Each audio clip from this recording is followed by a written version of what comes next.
রূপের মতো আমি মহাকুম্ভকে সম্মান করি, আমি শ্রদ্ধা জানাই, পবিত্র গঙ্গা মাকে আমি সম্মান করি।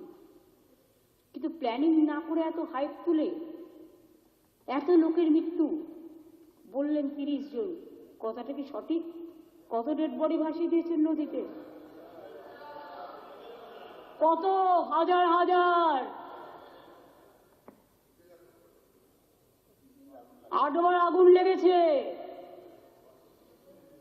বড় লোক আর ভিআইপিদের জন্য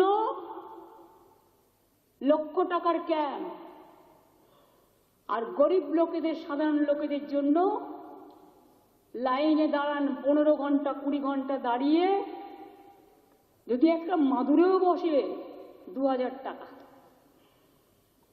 এক কাপ লাল চাও 500 থেকে 2000 টাকা। তারা যে জায়গাটা গিয়ে স্নান করবে সেটা আলাদা, ভিআইপিদের স্নানের জায়গাটা আলাদা। আর সেই জলটা আপনারা দূষিত করেছেন, বিষাক্ত করেছেন মহাকুম্ভের পবিত্র জায়গাটা।